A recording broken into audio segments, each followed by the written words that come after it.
morning, everyone. My name is Chloe, and I'm a first year OHP student. And today I'll be presenting on a pilot study on green exercise as a workplace intervention to reduce job stress. How does this work? Down. Okay, thank you. Okay. At the time of the study, job stress was recognized as a major health issue, especially for office workers, with significant impacts on both mental and physical well-being. And this pilot study looked at the use of physical activity in natural outdoor environments, also known as green exercise, as a way to alleviate that stress, and compared its effects to traditional indoor exercise settings. In the background of the study, they stated that physical activity had been widely used and researched for managing stress, but the potential added benefits of engaging in nature hadn't been fully explored yet. And their initial search into the topic showed that involvement in nature in general could help restore mental fatigue and reduce stress. And they saw this as an opportunity to enhance physical activity's role in improving employee well-being. So this study aimed to assess the effects in the workspace, focusing on both psychological and physiological outcomes. And since it was a pilot study, the findings gave valuable initial insights, but further research was definitely needed at a larger scale to really prove the effect of green exercise. But I thought it'd be cool to look at a pilot study like this because it shows us the early stages of research development. And this one looks at a pretty interesting approach to physical activity and workplace wellness, which continues to be a popular subject in OHP. So going to the methods for the study, it was a between subjects randomized control trial, and it was designed to compare the effects of exercise in different environments on job stress. So the study invited about 350 employees from 2 workplaces in northern Norway through email, and 23 of them responded and were screened for eligibility. Exclusion criteria included severe medical conditions that might interfere with physical activity and a history of athletic training. And then from there, 14 employees were selected to participate, 7 female, 7 male, and they had an average age of 49 years old. These participants were then randomly assigned to either an indoor exercise group or a nature exercise group with gender and age balance between the two. And the first half of this diagram here just shows the enrollment process that we just went over. The intervention was developed working with administrators from the actual offices to make sure that it was a realistic workplace exercise program. And first off, the participants attended an initial information meeting, which also served as a baseline assessment day. At the meeting, they informed them about the study structure and objectives, but the research question was withheld. And participants also received health guidelines and safety measures to follow throughout the study. Then over the span of 2 weeks, the participants completed 2 structured exercise sessions on separate days. And they said that this design allowed them to gather more comprehensive data on the effects of the intervention. And to reduce variability, the sessions took place after a regular workday at 5 p.m. Participants were given a light snack before exercise and then a group dinner afterward. And they also were instructed to avoid caffeine, nicotine, and extra physical activity in the 48 hours before each session. So for the actual exercise program, they did a 25-minute biking session designed for cardiovascular fitness. The nature group biked on a designated outdoor trail in a forested area near their workplace. And the outdoor setting was meant to give them a refreshing experience from the workday and allowing them to connect with nature while also engaging in physical activity. And then the indoor group used stationary fitness bikes in a gym environment, and they said that it had artificial lighting and large windows filtering in the natural light. And to regulate biking intensity, a Borg scale was used, which helped the participants to keep their perceived effort at moderate to moderately high during the biking, just to keep consistent workouts across the group environments. And then after biking, they completed a 20-minute strength training session using elastic resistance bands. Each of the participants were instructed on proper form and technique, which just helped them to work more effectively and safely. The nature group did their sessions on a grassy space outside of their office, and the indoor group continued at the gym. And experienced instructors led those sessions to give a more standardized instruction for consistency and form and technique. And then in order to standardize exercise across groups, they used heart rate monitors to assess the physical workload. And again, they used the Borg scale to regulate and document their perceived exertion levels throughout. Okay.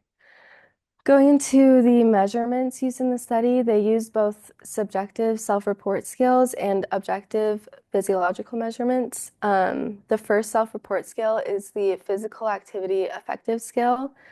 This assessed the participants' feelings associated with physical activity before and after the exercise sessions. And this focused on emotions like enjoyment, revitalization, and calmness. And then the leisure time exercise questionnaire measured habitual exercise engagement outside of the intervention. So it recorded how often they engage in physical activity lasting at least 30 minutes over the week. And then this one is kind of self-explanatory, but the connectedness to nature scale and then the perceived restorativeness scale that assessed how much potential the participants think that the environment has to restore them mentally. And then in addition to self-reported data, they use objective physiological measurements. First, the cortisol awakening response.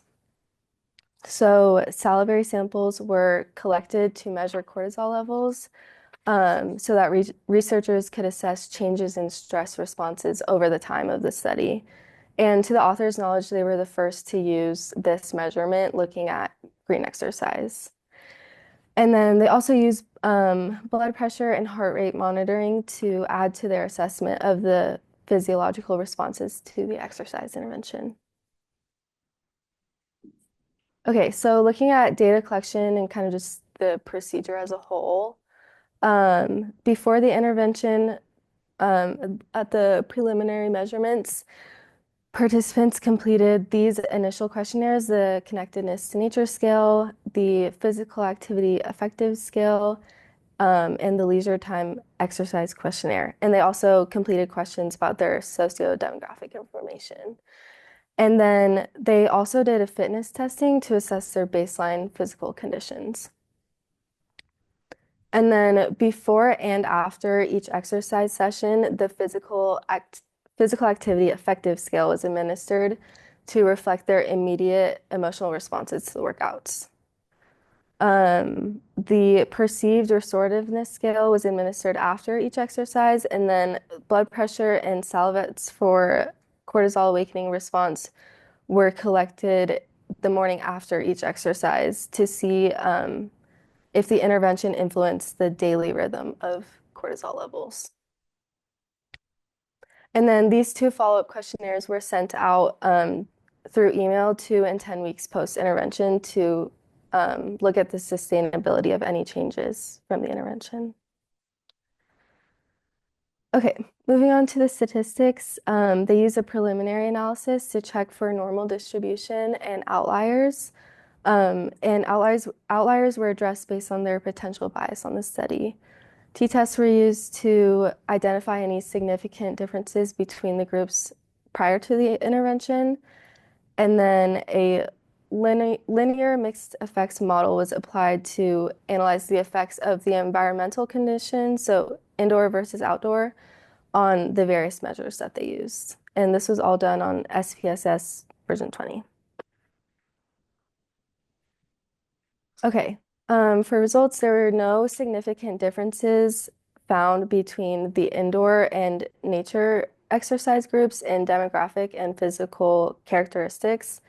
And that just helped with the comparability at the start of the intervention. They did say that negative effect and fatigue were excluded from analysis due to non-normal data distribution at all time points. And there also was no significant difference between heart rate and exercise intensity between the two groups. Okay, so the nature group reported significantly higher scores in both subcategories in the perceived restorativeness scale with p-values of 0.001. Um, and then for the physical activity effective scale, positive effect was also significantly higher in the nature group, although its significance was weakened when they adjust for pre-exercise values. So it went from 0.001 to 0.06. And there was actually no significant differences in tranquility between the two groups. For physiological effects, the nature group had significantly lower diastolic blood pressure with a p-value of 0.05, but the systolic blood pressure difference was not significant. And lastly, there was a significant difference in the cortisol awakening response, specifically the AUCI, the first variable right there, which measures the change in cortisol incrementally, but there was no statistical significance in the serum or the AUCG, which measures cortisol over the entire length of the study. And then through their email follow-up, they found that there's an increased frequency of green exercise in the nature group, and they sustained higher levels of positive effect throughout the 2 weeks. And then they found basically the same results in the 10-week follow-up with a continued increase in outdoor activity frequency from 1.2 times per week to 3.4 times per week. And from these results, the article concluded that green exercise is an effective workplace intervention for reducing job stress. Participants who engaged in outdoor exercise experienced positive changes in both psychological and physiological indicators. And the overall findings suggest that green exercise could be beneficial for enhancing employee well-being and managing stress levels. The study received positive feedback from participants on the effects as well as the intervention itself. And they also explained that implementing green exercise interventions in workplaces could be difficult with problems like weather conditions, personal preference, and just access to natural environments. And then they stated that future research was definitely needed as this was a pilot study, and that it should explore long-term effects with a larger scale in sampling and intervention length. And they recommended looking farther into elements like mental fatigue and other psychophysiological stress indicators. And for my AI section, I thought it would be interesting to see if ChatGPT would be able to pull any studies that built off of this one. And it didn't really work. It came up with these two articles. The first one, they're both systematic reviews. The first one did reference this article. The second one did not, but they were both following the same kind of methodology and looking at the same topic. But yeah, so not super reliable, but an interesting way to look at current research. Okay, so this study had several strengths that made it useful as a pilot for further research. First, they were able to maintain controlled conditions by limiting potential confounding variables like exercise behaviors, food intake, which just makes the results more reliable. And the small sample size allowed for better feasibility testing, which is important with pilot studies. And it just makes it easier to refine the methods as we move on to larger studies. Also, the intervention was designed to fit within a workplace setting with its timing and location, making it a realistic and practical approach for employees. And finally, they collected both physiological and psychological data, which gives a more well-rounded view of the intervention's effects. However, there are obviously some weaknesses to the study. The sample size was very small.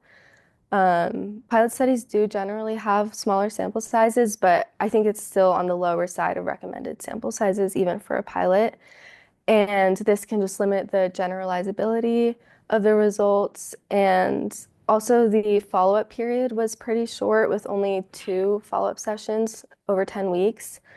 And that makes it difficult to determine the long-term effects of this intervention. And then the exclusion of negative affect and fatigue due to non-normality might limit the understanding of these factors with the intervention. And although the between subjects design was needed for the follow-up, but it might have introduced variability between participants of each group. And lastly, the use of self-reported measures can also introduce bias because participants can always have subjective interpretations of their experience. Okay, and then I just have a few discussion questions, or if you guys have any comments or questions. Yeah, we can go to the first one.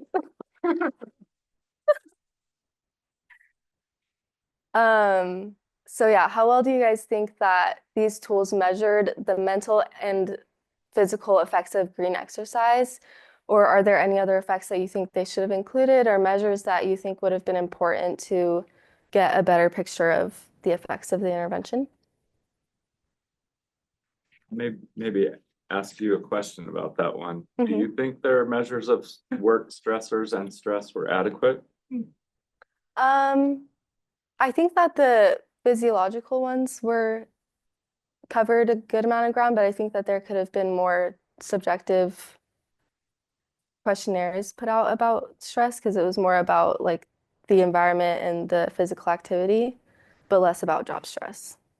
Yeah, I think I agree that the title of the paper should probably be the effects of exercise on mood, because their main measure was positive affect. They had a measure of restorative something, which recovery from stress could be a measure, but this measure was like fascination with the environment and being away, which isn't exactly recovery from demands at work. So like some measure of stress exposures I also was looking for in the demographics, like were these workers actually exposed to this amount of stress or this amount or some lower amount? So I mean, a good effort and a good pilot study, but really, I think some gaps in stress measurement Yeah, in the self-report side, at least. Yeah. yeah, definitely. I have a question. So I'm going to kind of contextualize this question really quick. In terms of like things that we support in the workplace, Ryan and I used to work with someone named Leslie Hammer, who is really famous for kind of creating this construct of supervisors supporting their employees, but for their family life, right? But at the time, that was really taboo. Like it was really hard to get supervisors to like support that initiative. Now it's more accepted, but I do a lot of nature research in the workplace, and something I'm seeing is employees are scared to spend time in nature because they're afraid of like the potential repercussions or stigma that like if their supervisor is not really supportive of them spending that time like working out during the work day, that there would be some sort of consequences. So overall, what I'm trying to say is I suspect that in some contexts, there would probably be some pushback on allowing employees to take that time out of their day to go out in nature or to exercise as much as this kind of intervention was suggesting. So how might you address those hesitations if you were to go in and try and do this intervention in a context that was maybe not as welcoming? I think it would be important to show the positive effects that it could have and then come up with more ideas because obviously things like biking, that takes a while. We could implement more of like 10-minute breaks and then just have it be more of like encouraging you to go outside. It doesn't need to be like necessarily a time dedicated just to go outside and like waste a bunch of time. You know, like I think that if you phrase it correctly and based off of who you're talking to, I think that there's ways that could, I don't know, work around that. Yeah, absolutely. And just kind of a follow-up is a lot of what we know about nature is it's not necessarily like that you're doing exercise in nature because a lot of the restorativeness comes from like the feeling of awe and psychological detachment from work and like just experiencing a moment of relaxation. So what I was kind of hoping this would do is kind of differentiate between like exercise and nature exposure, and then maybe exercise and nature exposure together. Mhm. Because I think that those could have different effects, right? Yeah, definitely. Kind of building off of what you were saying, you said that there was like a trainer for like their indoor exercise. Was there also a Mhm. trainer for their outdoor Yes. exercise? Yes, for both.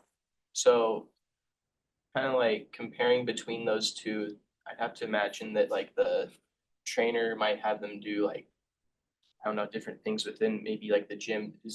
Do they are they like instructing them to maybe do the same things is also a thing that I was questioning.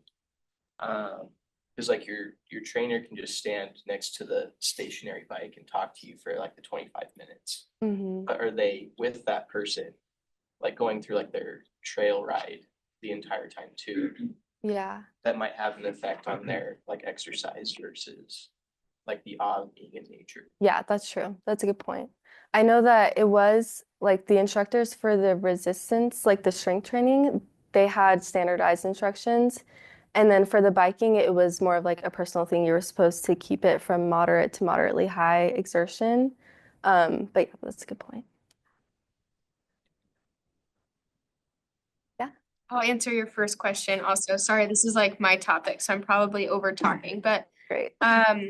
something else that I would be curious for them to measure is like how much was maybe the lack of stress or maybe the perceived restorativeness, like organizational support. Because if your organization is allowing you to work out or go out in nature or they provide an outdoor track, like you feel supported by your organization and you kind of start to, you know, be more loyal to the organization or want to do more for the organization. So I kind of to go off of what you said, I wish there was more subjective psychological measures attached to that to see like what is the true kind of mechanism or phenomenon happening Yeah, there. yeah, definitely.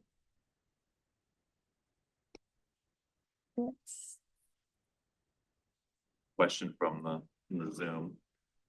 Chapman says from other physical activity research that he's seen, two sessions of exercise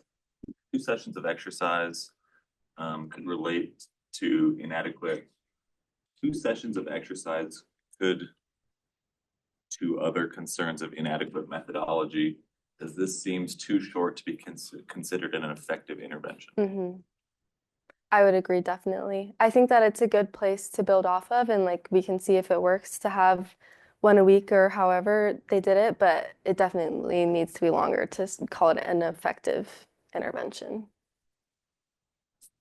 I think this is kind of just a comment also in measurement gaps. They had heart rate during exercise. Mm-hmm. So why not share with us average heart rate during each exercise bout to see that people were working as hard in the control group versus intervention, just because you have the dose of it, at least heart rate based intensity. So for a pilot study, I kind of am expecting a real depth of measurement because the sample size is limited and they had the data, so I don't know why they didn't share it, because you could demonstrate they exercised the same amount and there was this positive mood benefit, which is actually kind of, maybe the dose is insufficient really but the data suggests for mood it was sufficient to have a little benefit over 2 weeks, or I forget the total time. Yeah, 2 weeks. Yeah. Yeah. I have a final comment. We don't know a lot about dosage with nature either. So I read kind of about like the indoor kind of context, but they said that there was still natural light filtering in through windows. So because we don't know a lot about nature context, I would have preferred if the indoor context was like fully indoors. There was no window, there was no natural light, because then you might, like, if this was a well done intervention, you would have probably seen a stronger like effect size between the control group or the control and the intervention group if there was like a true indoor Yeah. indoor environment. Yeah, that's a good point. Thank you. Mhm. Okay, that's all. Thank you.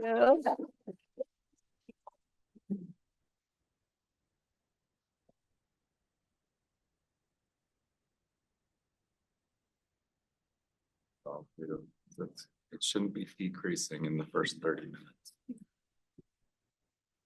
It's not necessarily a healthy slope. It's different. Mhm. I don't know why. Yeah, I thought the same thing.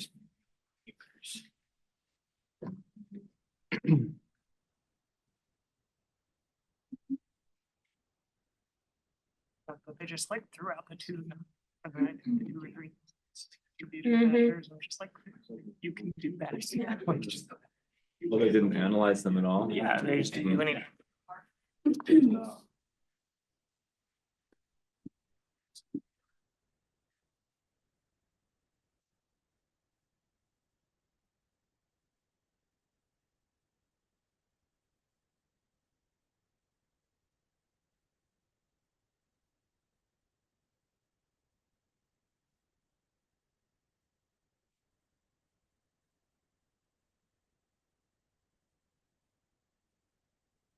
Okay, is it working?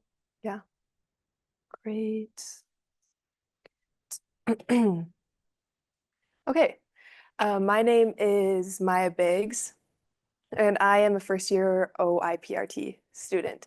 And I will be presenting on an article titled Effects of Therapeutic Horseback Riding on Post-Traumatic Stress Disorder in Military Veterans.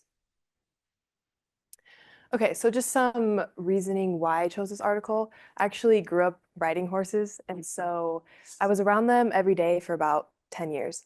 And so I was able to kind of see the impact they can have on people just in like everyday life. And so I thought it'd be interesting to see like if they found statistical significance in a study like this. Um, I am also on a research team right now that's working on ACOM guidelines for PTSD. So it's just something I've kind of been reading about and I am like interested in. And so I thought this would be a cool combination to see. And then for my AI element, I asked ChatGPT to create an image of a military veteran participating in therapeutic horseback riding. And then this is the result that it gave me. I think it's pretty good. The horse looks normal, all of the people look normal, the background seems pretty good. I'm not really sure if the veteran would wear that outfit going to therapy, but I guess I don't know. And then I also noticed that the instructor who is like leading the horse has reins that are attached to just like the horse's shoulder. Like it's not like attached to anything, it just like comes out of the horse. So that was kind of weird too. But like overall it was decent. Okay, so just some background on this article. Therapeutic horseback riding is just a horseback riding program that is aimed at rehabilitation. And it has had positive psychological, physical, and social outcomes that have been documented. But it has been more tested to treat things such as multiple sclerosis, spinal cord injury, spinal stenosis, or like traumatic brain injury. And so this study specifically wanted to look at PTSD because it has a high prevalence of more than 23 million veterans who experience symptoms per year. And PTSD can affect both mental and physical health and can cause things like substance misuse or addiction and emotional withdrawal and numbing. And then there's also a high need for non-pharmacological interventions to improve the treatment outcomes for PTSD. Okay, so there were a few purposes of this study. The main one was to examine the effect of therapeutic horseback riding on PTSD symptoms in veterans. And then they also wanted to investigate changes in coping, self-efficacy, emotional regulation, and social and emotional loneliness. And then they wanted to address the need for non-pharmacological PTSD treatments. Okay, so this study was a randomized control trial with a waitlist design. The veterans who were selected to participate were randomly assigned to either the therapeutic horseback riding group or the waitlist control group. And they chose to do this because it allows comparison between the immediate intervention riding group and then the delayed treatment group. And they said that this will increase the reliability of their results. Okay, so for the population, the study had to recruit people from they were all recruited from the Harry S. Truman Memorial Veterans Hospital. And because they had to recruit only from this hospital, it kind of limited their sample size. And so it ended up being pretty small, which we'll kind of discuss a little bit later. And then they also had some inclusion criteria. They had to have a clinical diagnosis of PTSD. They had to live within a 50-mile radius of the therapeutic horseback riding site to limit confounding variables like driving long distances before therapy. And then they had to be older than 18, and they had to weigh less than 220 pounds. And this was because the horses that were located at this site couldn't carry a heavier load than 220 pounds. And then they had to have no severe physical limitations preventing horse interaction.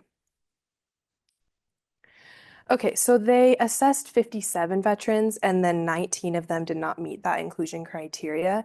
So they enrolled 38, and then 9 of them did not start due to various reasons, such as injury or logistical reasons. So they ended up with a sample size of 29. And then out of those 29 veterans, they were randomly assigned to either the riding group or the waitlist control group. And then 15 of them ended up in the riding group, and then 14 of them ended up in the waitlist control group. And then for the waitlist control group, they had a 6-week waiting period. And then they were able to participate in the therapy. And then they took the data from that group as well and added it to the treatment group data. So they ended up with a sample size of 23 because one person dropped out during the waiting period. And then at the beginning of the study, all the participants were given demographic questionnaires and health history questionnaires. Okay, so this just kind of shows what I was just talking about. And you can see that it was 57, that went down to 38, and then 29 were split into the wait list and then the treatment group. And then you can kind of see how the treatment group went through the therapy period. The waitlist control group had the waiting period and then joined the treatment group. And then you can see that one person dropped out during the waiting period, and then some people dropped out during the treatment as well. This was also for various reasons. A few of them didn't stay.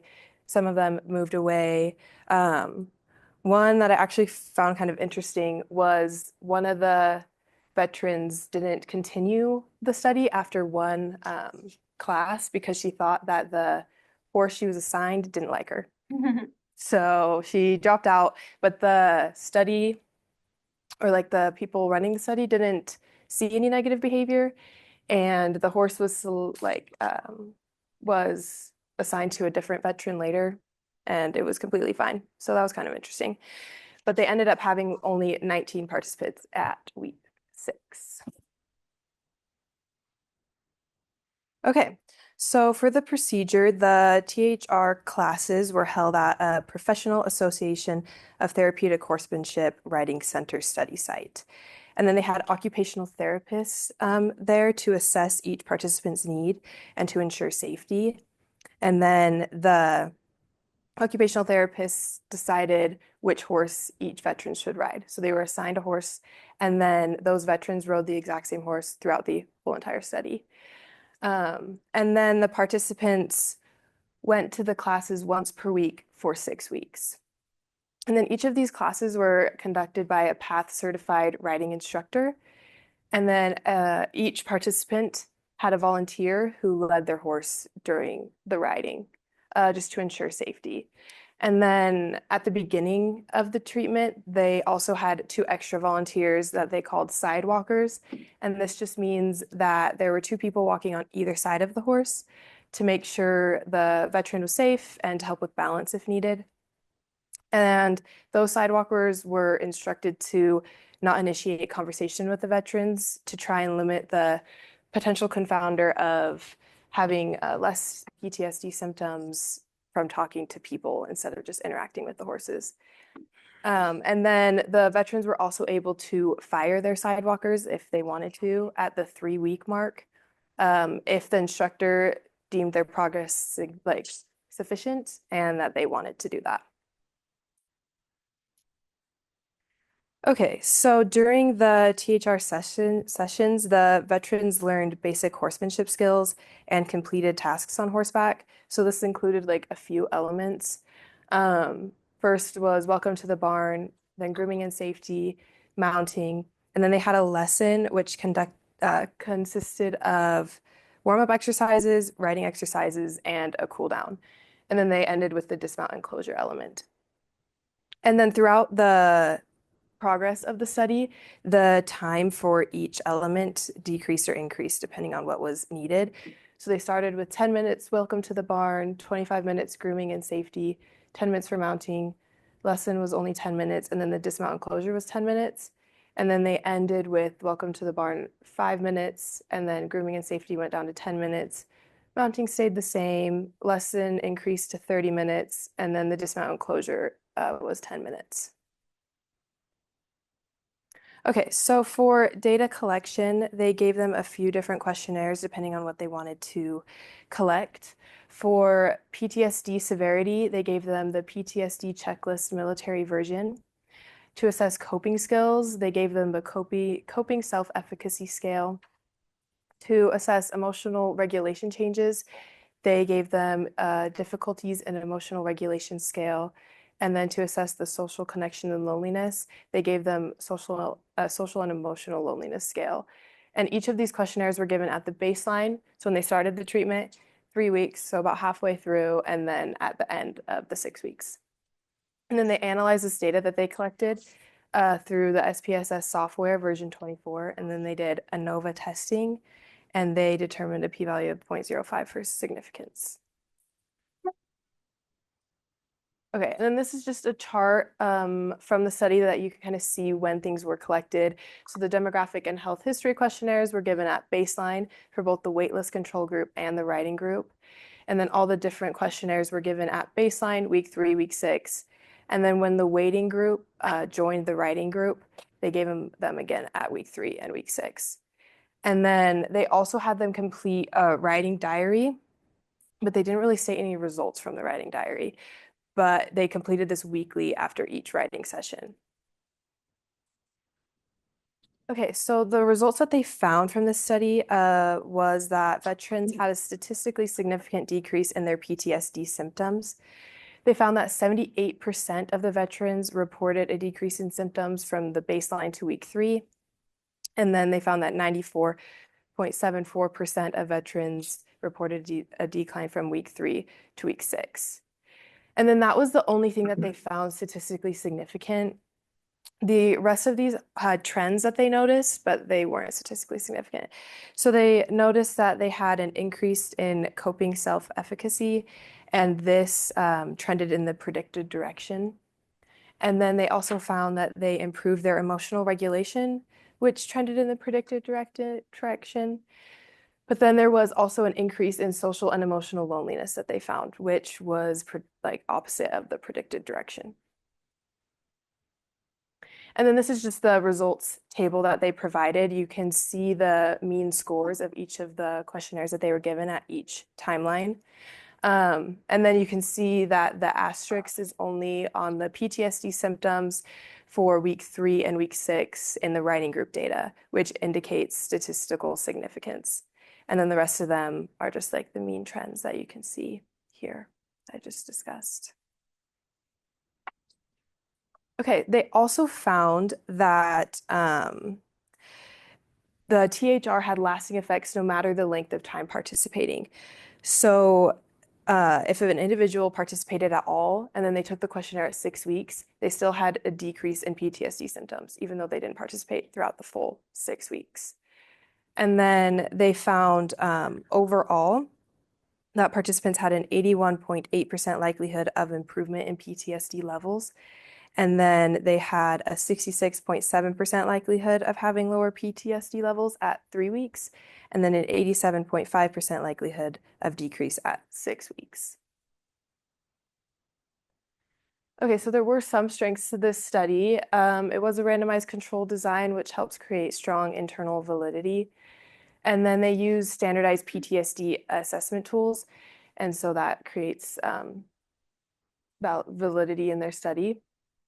And then the therapy was conducted at an accredited therapeutic writing facility.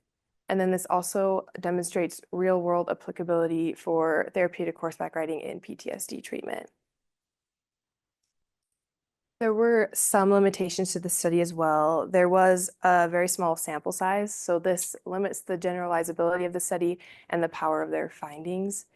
There also is a self-selection bias that is introduced because participants who were willing to ride and wanted to ride were the only ones that sought to enroll in this type of study.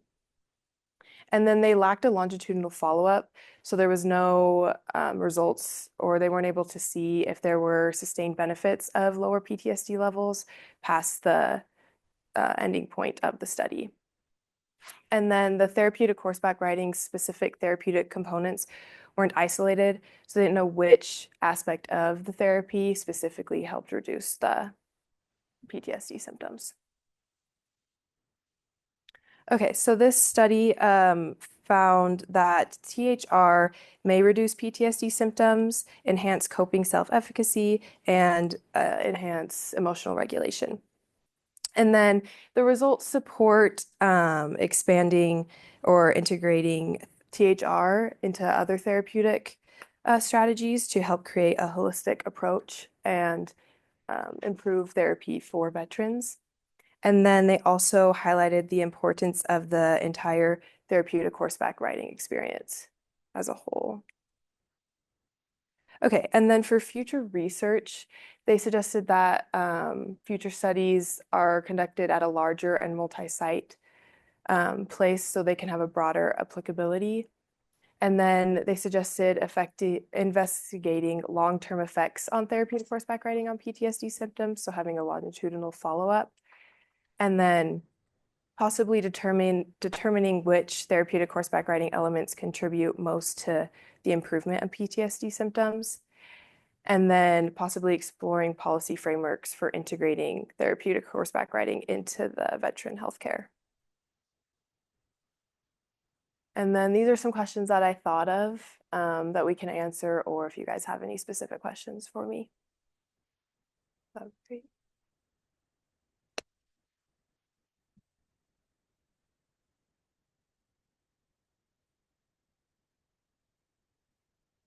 Yes, yeah.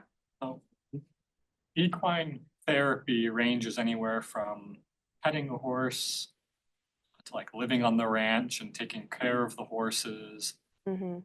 actually learning to work with the horses, communicate with the horses, deworming, all that stuff. What do you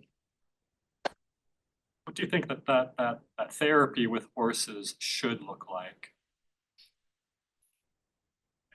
What do you think would be most helpful on that scale? Honestly, I think just spending time with the horses. I don't think logistically you could say like go live on a ranch for therapy. I think it is great, but I don't think you could say tell people to do that. So if they wanted to just implement this therapy into like their everyday lives, I think just going and then interacting with the horse and like tacking up the horse themselves and just like having that emotional connection and then riding for even just like an hour could be sufficient in people's lives. I think related to that, like what is the most effective experience with another animal? I think there was a study based out of NIOSH in Morgantown where veterans were involved with the training of therapy dogs or I feel like it was mixed. They were involved with the training of the dogs and then they were also placed with a service animal. And that experience of training an animal I could see build your confidence and efficacy in addition to whatever emotional feelings you felt working with a living thing. So it's an interesting question, like, because there's a wide variety of animals and some of them might be easier to work with and get access to than horses. Mm-hmm. So I was an interesting question. They did cite some previous studies that had worked with just like dogs or things like that that had positive effects as well. And so they mentioned that any sort of animal connection can have a positive effect. So, yeah. Tanner online said something similar. Would love to see an application of PTSD treatment with dogs or other animals. Could potentially be lower cost and therefore run longer term studies. Yeah. Claudia says, do you think that if they were allowed to interact with the sidewalkers, that would have made a difference on the loneliness perception? And Maybe. what do you think of the actual 10 minutes of writing? I did think the 10 minutes of writing was interesting. I feel like that wasn't very long. They didn't say why it was so short, and I think it would be beneficial to have a longer time writing. With the sidewalkers, they could communicate with them, but it had to be on their terms. So like if they chose to talk to them, it was fine. They just didn't want them to initiate conversation and be social with them.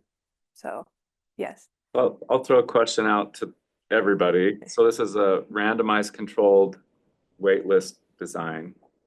Does anybody see something in table 2 that is interesting or questionable? Look at the sample sizes on the contrasting columns. Yes. How do I go? Is it the up arrow to go back?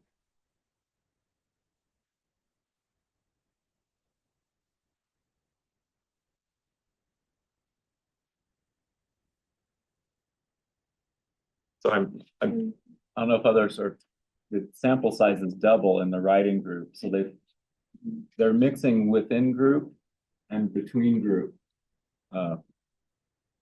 analyses in a between groups experimental design. And so the control participants actually show up on both sides of the table. And I'm conducting my first waitlist control design right now, and we're going to talk about analysis next week. I wish that had happened last week, because to me, this just feels like it probably violates some statistical assumptions. It was kind of confusing when reading it, definitely. But they just, yeah, so like they were the baseline, but then they joined the writing group and then they took all that data. Yeah. And The way I've seen it before is you do your between groups analysis with between group statistical models, control versus treatment. And then you present the waitlist data separately as a replication. So you can see if the waitlist group had a similar like within group effect, but they're two separate analyses. The within group, did the group change within itself versus are the groups different? So I wonder if you pulled the control folks out of the right columns, if the trends would look the same. Yeah. Yeah, so just an experimental design and analysis question. I don't know that I have the best answer, but I'm a little suspect that pooling within and between variants probably not the best practice. I have a question about it as well. Do you think they added them to this group just because it was such a small sample size and they wouldn't have found significance otherwise? Or potentially maybe it didn't turn out significant, so they said, well, let's double up. yeah. But small is relative.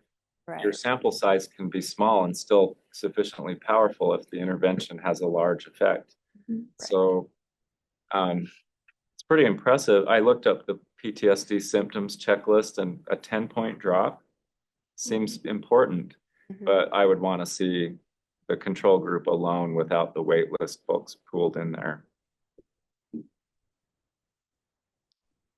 Yeah. Paul asked, what impact could increased social interaction have on these results versus the horse riding in general? Meaning participants were also interacting with staff, other participants, etc. And is that a potential confounder? Yes, they do mention that, but they said there wasn't really a way to control for it.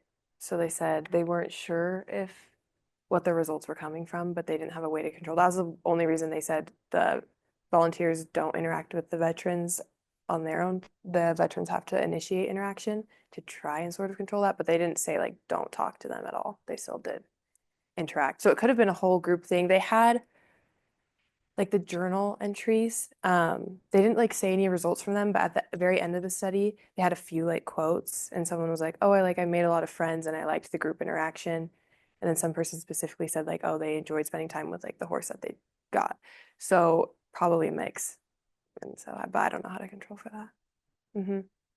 For the kind of unanticipated finding of social and emotional loneliness going the opposite direction than they anticipated, they kind of cited like, oh, it's because they were sad that the program was ending.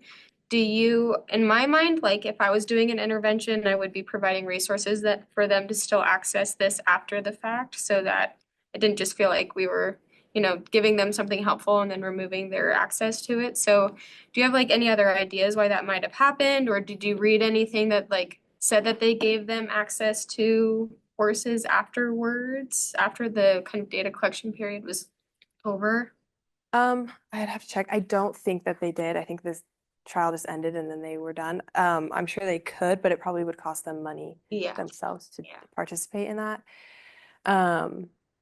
And yeah, I'm not sure about it could just be because it's such a small sample size. They said that some of them went up and some of them went down.